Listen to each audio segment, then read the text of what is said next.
Good morning. Welcome to Inquisition Update. My name's Tom Press, and I'll be your host for the next hour. Thanks for tuning in this morning. It's my pleasure to be here as always, and now we'll continue our reading and discussion of the book, The Papacy and the Civil Power by R.W. Thompson. Yesterday, we ended with a discussion about Pope Pius IX's encyclical and syllabus of error of 1864, and how it's merely reiterated those things taught by previous popes, condemning Bible societies, condemning freedom of conscience, condemning freedom of religion, condemning freedom of the press, and simply stating in every way possible that only the Roman Catholic Church is relevant. Only the Roman Catholic Church is the Church of Jesus Christ, and all other sects, as they call them, are heresy. Now, and I brought out a personal point that my Roman Catholic critic says I make too much of Pope Pius IX's encyclical and syllabus of error, since many Roman Catholics have repudiated it. They try to kind of sweep it under the rug and say, well, he overstated things, and we don't believe that now, and, you know, kind of spiting their own face and the infallibility of their pope by diminishing somewhat.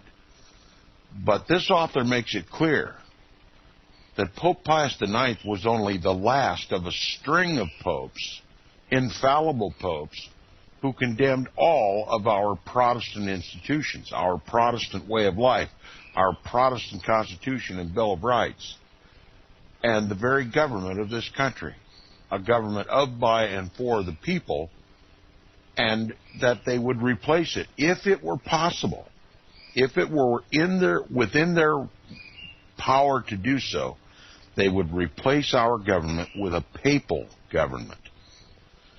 Now, continuing where we left off, backing up just a portion of a paragraph for continuity purposes this morning, we're going to talk about one of those preceding popes, and it says, in this case, actually, Leo XII succeeded Pope Pius IX. We dealt with previous popes earlier. It says, Leo XII succeeded Pius VII, and Cormenin says, quote, he was not long in raising himself to the highest dignity by means of his intrigues with the Roman courtesans and his liaisons with the bastards, that is, the illegitimate sons of the incestuous Pope Pius VI, unquote. He promulgated the bull Quod Hoc Inuente Seculo, which fixed a universal jubilee for the year 1825 in order to, quote, revive the trade in dispensations, indulgences, benefices, and absolutions, unquote. And my comment at the end of the program yesterday was somewhat of a chide at my Roman Catholic critic, who says the Roman Catholic Church never sold absolutions. Here it is.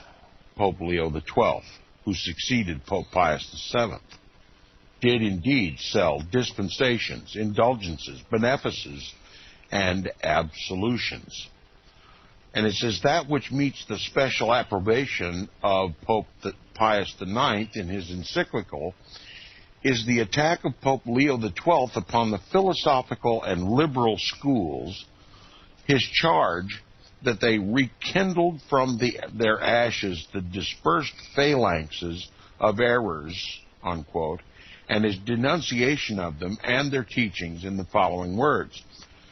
Quote, this sect, covered externally by the flattering appearance of piety and liberality, professes toleration, or rather indifference, and interferes not only with civil affairs, but even with those of religion, teaching that God has given entire freedom to every man, so that each one can, without endangering his safety, embrace and adopt the sect or opinion which suits his private judgment. This doctrine, though seducing and sensible in appearance, is profoundly absurd, and I cannot warn you too much against the impiety of these maniacs. Now, he says that this sect gives man a liberty of conscience to worship God as he pleases, and he condemns this as heresy. The papacy regards it as its sole jurisdiction to determine how man should worship God. And that's the problem that we have with the papacy and its relation to our government, that acknowledges this freedom that every man possesses to worship God according to the dictates of his own conscience. One of the very basic institutions of this country is religious freedom, freedom of conscience, freedom of religion, and the papacy calls it maniacal. Now, passing then to the quote-unquote deluge of pernicious books, here now we're going to talk about the freedom of the press. It says, passing then to the quote-unquote deluge of pernicious books which had obtained circulation, Pope Leo XII exhibits almost his uncompromising animosity to Bible societies, which he said were spreading, quote, audaciously over the whole earth, unquote, and to the publication of translations of the Bible in, quote, the languages of the world, which he declared was, quote, in contempt of the traditions of the Holy Fathers and in opposition to the celebrated decree of the Council of Trent, which prohibits the Holy Scriptures from being made common, unquote. The Council of Trent, one of the most circumspective councils of the Roman Catholic Church, declared with infallibility that it is prohibited that the Holy Scriptures should be translated into the language of the people and be made common. They used the pretext that it was belittling the Holy Scriptures, that they be reduced to the vulgar language of the people. So therefore, under that justification, they damned all Bible societies whose attempts were to put the Bible in the hands of every man, woman, and child so that they could read for themselves in their own language the gospel of Jesus Christ. Now, continuing, he says, thus expressing the fear, yes, there's fear associated with this. The Bible is the papacy's worst enemy. It says, thus expressing the fear almost universal among the popes that the free circulation of the Bible would do the Roman Catholic Church more harm than all other causes combined. And he says this, quote, several of our predecessors, that is, preceding popes, have made laws to turn aside this scourge referring to Bible societies, and we also, in order to acquit ourselves of our pastoral duty, urge the shepherds, that is, the priests, to remove their flocks carefully from these mortal pasturages. In other words, these Bibles translated into the common language. And he continues, he says, let God arise, let him repress, confound, annihilate this unbridled license of speaking, writing, and publishing, unquote. Yes, let God arise and let him repress, confound, annihilate this unbridled license of speaking, writing, and publishing. That's freedom of speech, freedom of the press, and freedom of conscience. Let God repress it all, says the popes. Now, by this means alone, though the process is tedious and circuitous, do we reach the real meaning of the encyclical letter of Pope Pius IX. The initiated see it at once, that is, the Roman Catholic hierarchy, who are trained to read and understand these papal encyclicals.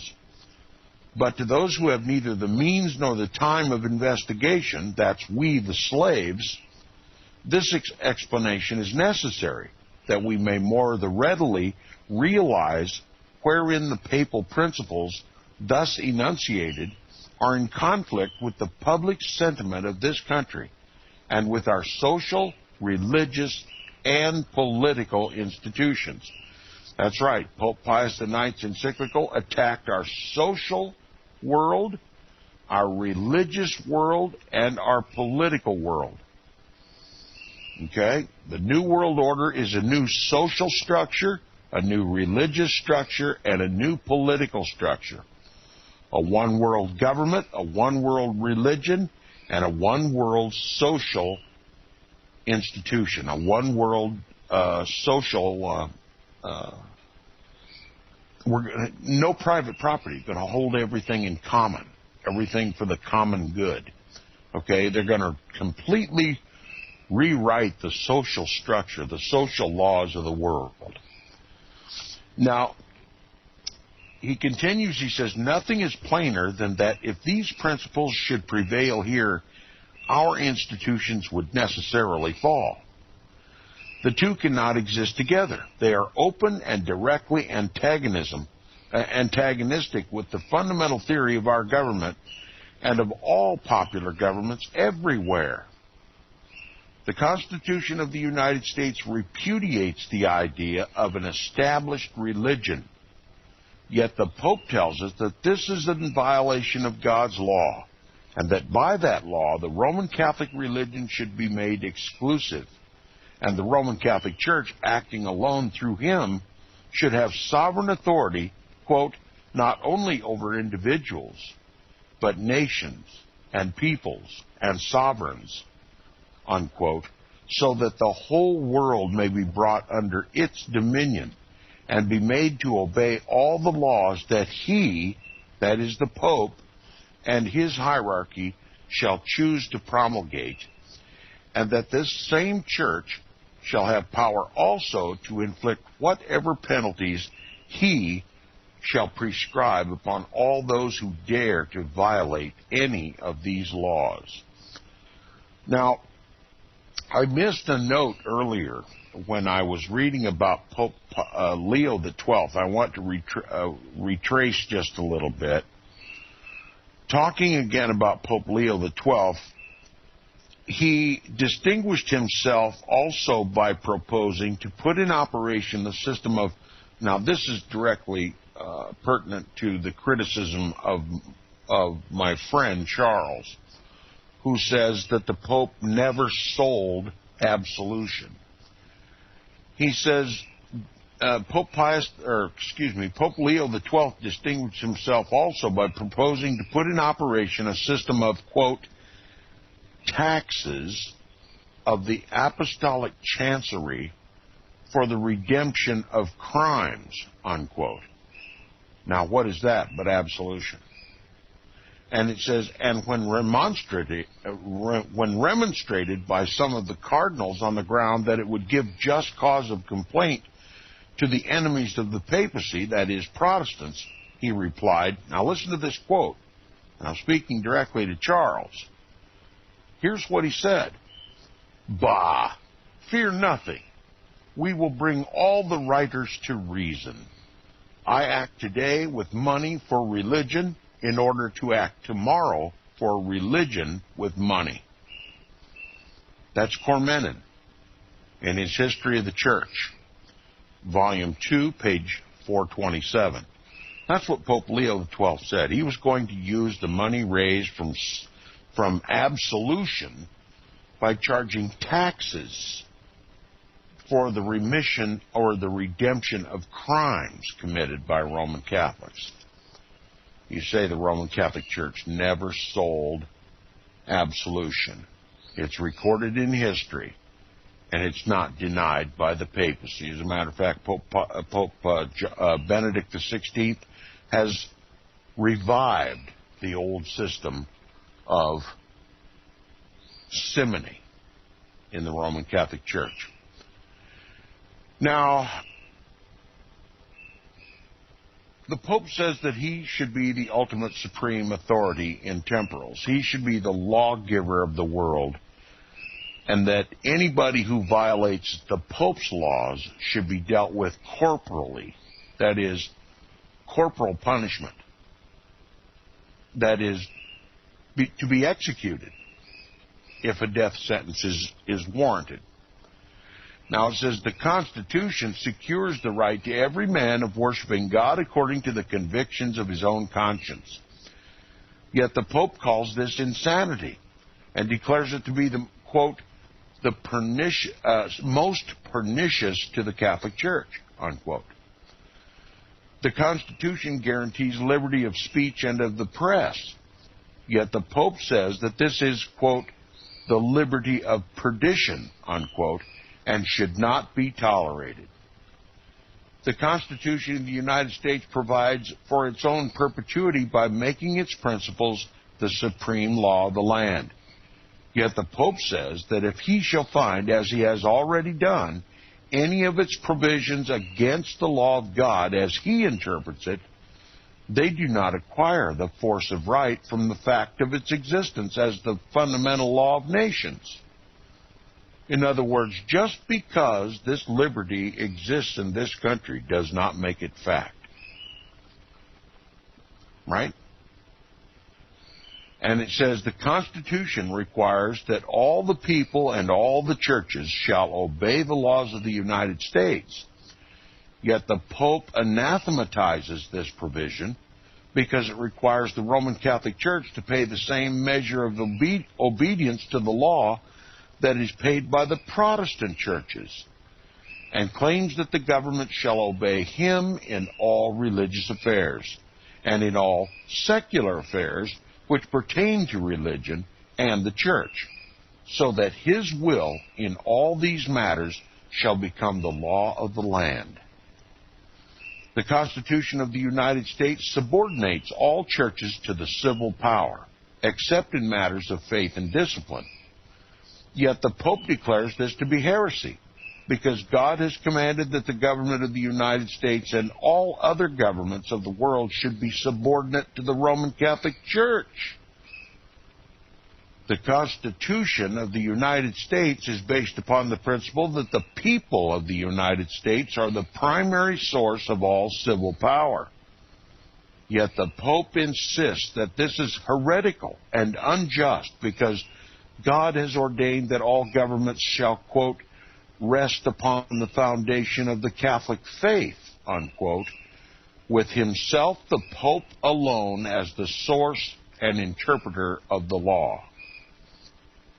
The Constitution of the United States repudiates all royal power, yet the Pope condemns this and proclaims that the world must be governed by the royal power, in order that it may protect the Roman Catholic Church to the exclusion of all other churches. The Constitution of the United States allows the free circulation of the Bible and the right of private judgment in interpreting it. Yet the Pope denounces this and says that the Roman Catholic Church is the quote-unquote the only living authority, and I'll get back to that in a minute, that the Roman Catholic Church is the only quote-unquote living authority which has the right to interpret it, and that its interpretation shall be the only one allowed and should be protected by the civil law, while all others should be condemned and disallowed. That's right. The popes say, notice I used the plural form, the popes say that the Roman Catholic Church, the papacy, is the only living authority representing God. In other words, Jesus is dead. The papacy and the Roman Catholic Church is the only living authority which has the right to interpret the Scriptures. Jesus is dead, and so is the Holy Spirit. How could they justify saying that the Roman Catholic Church, under the Pope, is the only living authority with the right to interpret the Scriptures. If they are not directly asserting that Jesus is dead and Jesus needs a living representative on the earth to govern. That's the official teaching of the Roman Catholic Church. That Jesus is dead, and all of those outside of the Roman Catholic Church, such as myself, we Protestants, are also dead. I'd like to claim that I am dead in Christ, but I am alive in Him as well. The papacy is the most arrogant, God-hating institution on the planet. How more could you express your hatred for God and for Christ than to say that He is dead and in need of a living replacement on this earth? One with the same power and prerogatives and attributes as God Himself. No one but Satan himself would be that arrogant. And Satan is personified, given living form on the earth in the papacy itself.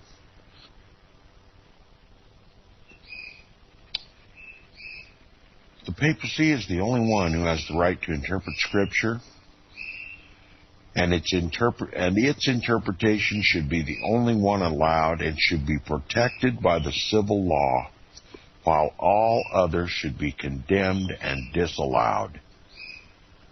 So what does that do to Protestantism? My assertion is correct, that we're going to see an Inquisition in this country, the likes of which we can't even imagine. When the papacy decides to put down quote-unquote heresy in this country, as R.W. Thompson makes so plainly clear that it's going to happen, there's just no words to describe the carnage that's going to take place right here in this country. We all believe that the Inquisition is over. It's now just become so big that nobody recognizes it for what it is. I'll just continue with the book. It says, in all these respects and upon each of these important and fundamental ideas of government, there is an irreconcilable difference between the Constitution of the United States and the papal principles announced by this encyclical letter. The two classes of principles cannot exist anywhere at the same time. Where one is, there it is impossible for the other to be. By this analysis of Pope Pius IX's encyclical and syllabus of error of 1864, we are enabled to sum up in a few words the meaning and purpose of this Pope. He would not only suppress all liberty of conscience, but would muzzle the press, suppress all Bible societies, prohibit the publication, distribution, and reading and possession of the Holy Scriptures translated into the vulgar tongue, forbid the unbridled liberty of opinion, and compel all the people to be obedient to princes, and all princes obedient to him. He would exterminate Freemasonry, and we'll pick up there when we come back from the break. Now, continuing here where we left off before the break, R.W. Thompson is going to sum up what we've learned out of this encyclical letter of Pope Pius IX. And he says, by this analysis of the encyclical, we are enabled to sum up in a few words the meaning and purpose of this Pope. He would not only suppress all liberty of conscience, but would muzzle the press, suppress all Bible societies, prohibit the publication, distribution, reading, and possession of the Holy Scriptures translated into the common language, forbid the unbridled liberty of opinion, and compel all the people to be obedient to princes, and all princes obedient to him. That's right. just like the Dark Ages, right? That's what the New World Order is, a return to the Dark Ages.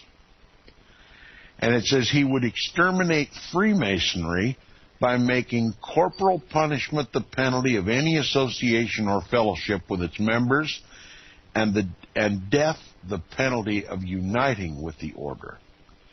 He would repress, confound, annihilate, and the unbridled license of speaking, writing, and publishing. And last but by no means least, he would protect, encourage, and strengthen the corrupt society of the Jesuits with all their impious and immoral practices and principles as the sacred militia of the church, in order that by their aid, as vigorous and experienced rowers, the world would be carried back to the Middle Ages, with himself as the independent and infallible sovereign of a grand, holy empire. That's it. They desire a grand, holy empire. Words synonymous with a new world order. Now, with this explanation of the encyclical, we're better prepared to comprehend the doctrines of the syllabus, its sequel and logical consequence. Before proceeding, however, to analyze the most remarkable paper, it should be observed that it was put forth by the Pope expressly as a judgment against all the progressive, read that, Protestant nations, against all existing civil and religious institutions not in compatibility with the papacy. This purpose, if denied, could not be concealed. But the Jesuits, whatever others may have done, neither sought nor deny nor conceal it. The Pope, under their guidance, under the guidance of the Jesuits, intended it as an arraignment of the whole non-Catholic world. To say that he meant to condemn Christian institutions would be, in this unqualified form, unjust to him. But it is precisely true to say that his immediate object was to condemn all institutions which he does not consider to be Christian.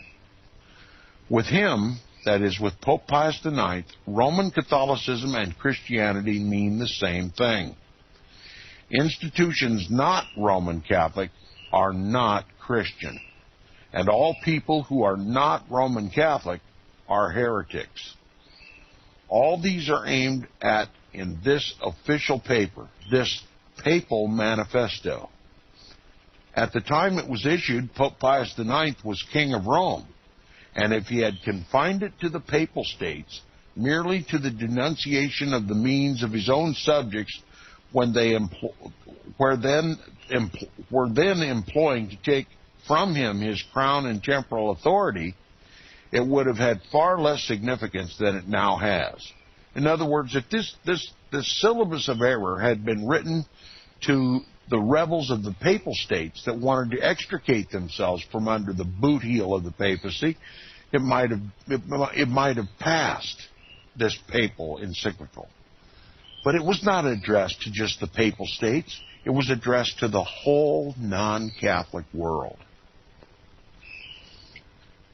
And R.W. Thompson continues, he says, but witnessing, as he was compelled to do, the encroachments of the people upon the royal power all over Christendom, the gradual substitution of constitutional and representative government in place of the absolute monarchies which had so long held Europe in bondage, the general diffusion of liberal sentiments, such as favored the erection of popular governments, the growing intelligence of the masses.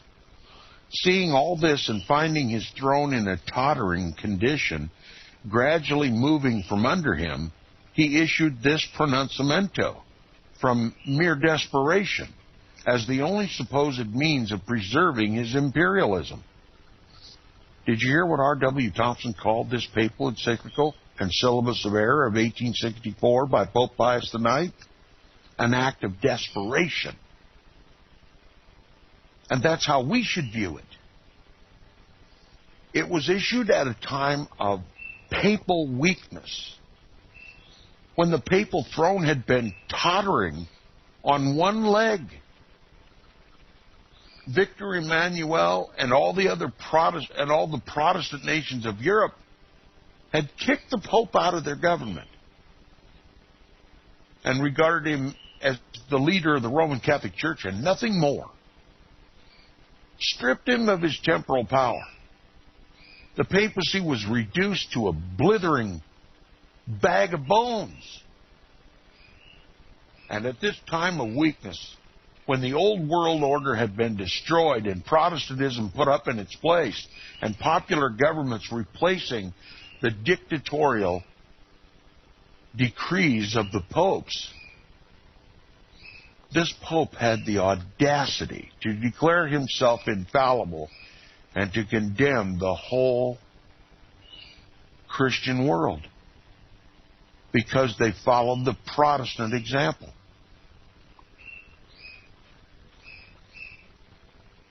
So, here we are today. The papacy regaining its strength.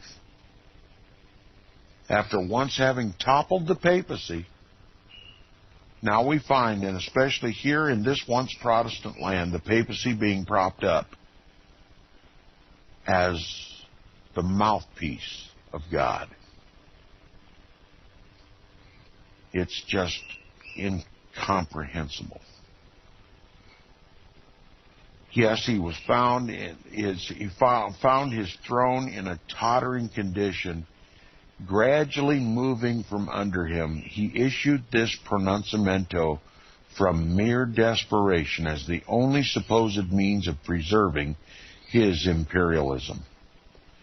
Inasmuch, therefore, as the syllabus must be considered as attacking all progress and liberalism, everything which has tended to carry the nations away from the papacy, its censures were designed manifestly to fall most heavily upon those who had contributed to the greatest degree to this result, upon the United States especially, for nowhere else have the principles it anathematizes been carried so far.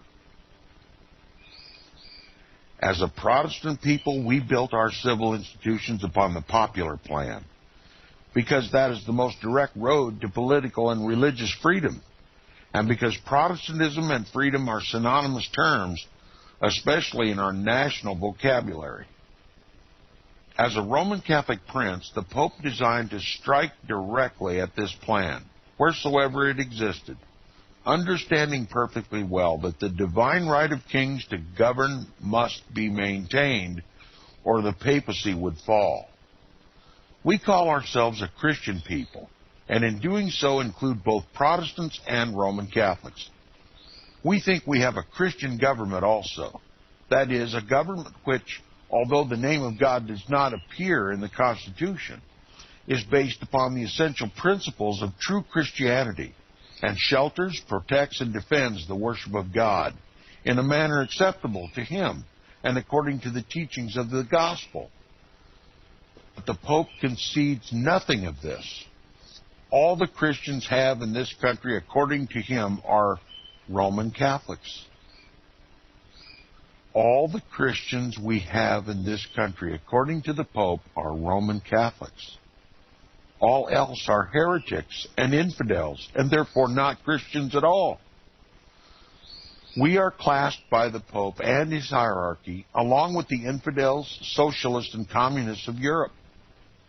And because Protestantism under the head of,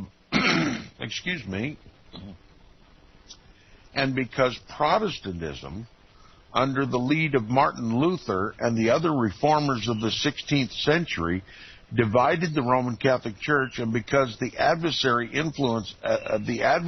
influences then excited are still at work, mostly from the effect of our example, and because whenever they lead to the establishment of a new form of government, the people become the source of all the civil laws, the syllabus was aimed as an exterminating blow at the Protestantism and government of the United States.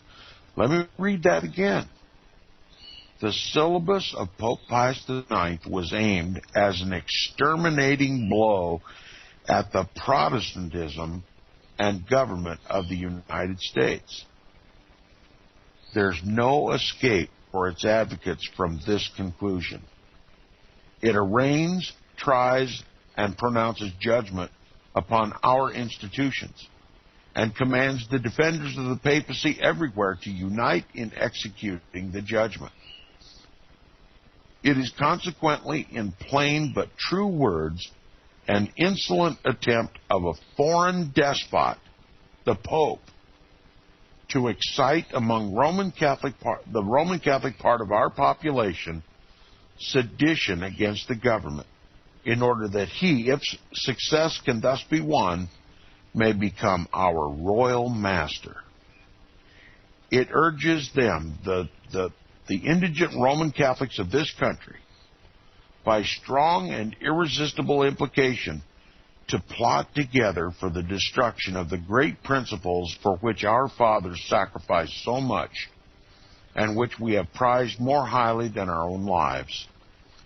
And it stimulates them to untiring activity in this work of demolition by announcing that all progress and liberalism must, as we boast of all recent civilization, it is said, is accursed of God, and that heaven can be reached only by resistance to such impiety.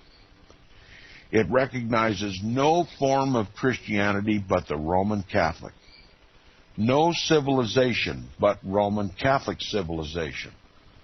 Whatever does not lean upon the papacy for support is infidelity, atheism, or at best, materialism, which in order to serve God truly must be exterminated. It points out no source of authority but the royal and papal power, and proposes to substitute this power for that of the people in the enactment of public laws. It denounces revolution, and it's itself revolutionary, exciting rebellion against the just authority of the national constitution. It is a flagrant act of aggression, unparalleled, except in the conduct of former popes. Such an act as cannot pass unnoticed and unrebuked by the people of the United States unless they're ready to give up their freedom and to become slaves. Do you hear anybody denouncing the syllabus of error of Pope Pius IX? Then one can only conclude that the people of the United States are willing to give up their freedom to become slaves. And how is that manifesting itself? We're giving up our liberties for a promise of security. And where do you think that security is going to come from? Those who follow the Pope. You'll be secure so long as you give up your Protestant rights. But the moment you begin to clutch too tightly to your Protestant liberties, the Pope is going to use the civil power to squish you like a bug. That's where we're at in this country. Now, the syllabus is put forth under an imposing title, which must be taken as a key to its proper interpretation. Like the preamble to a law, it indicates the purpose of the law. It is called the syllabus of the principal errors of our time, which are stigmatized in the consistorial allocutions, encyclical, and other apostolic letters of our most holy Father, Pope Pius IX. Quite a title, isn't it? You want to hear it again? The syllabus of the principle of errors of our time, which are stigmatized in the consistorial allocutions, encyclical, and other apostolic letters of our most holy Father, Pope Pius IX. Each proposition which it contains, therefore, is merely stated to be condemned, to show what a large portion of the principles now prevalent in the world are considered to be errors, and the subjects of papal censure. It contains 80 propositions arranged in 10 sections, each section constituting a distinct class of error. That the reader may see that what has just been said is not undeservedly harsh, a few of its leading propositions will be stated with brief explanations of their meaning to aid him in the examination of the document for himself. Now we're going to go through some of the most startling propositions of this encyclical. We're getting right into the meat of this encyclical. And I hope to get through some of this before the end of the program. This is really important. It says, under the head of indifferentism and latitudinarianism, Proposition 15 condemns the principle that every man is free to embrace and profess the religion he shall believe true, guided by the light of reason. He must know but little who does not know that this is a direct condemnation of the principle upon which our American constitutions are based. It makes all these constitutions heretical. And as all the supporters of the papacy consider it their bounden duty in the proper service of God to oppose heresy, it is a command to them that they shall oppose the American idea that a man has the right to worship God according to his own conscience, as it shall dictate.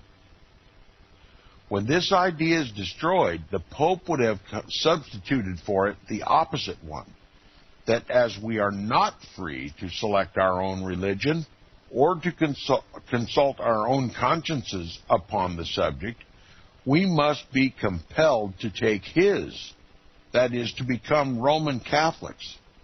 For the absence of freedom implies necessarily that there is a power to command. As belonging to the same class, Proposition 18 condemns the principle that, quote, Protestantism is nothing more than another form of the same true religion in which it is possible to be equally pleasing to God as in the Catholic Church, unquote. This denies that Protestantism has any Christian faith.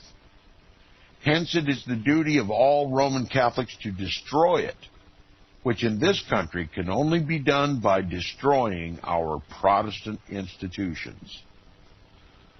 Under the class of errors entitled Errors Concerning the Church and Her Rights, Proposition 20 condemns the principle that, quote, the ecclesiastical power must not exercise its authority without the permission and assent of the civil government.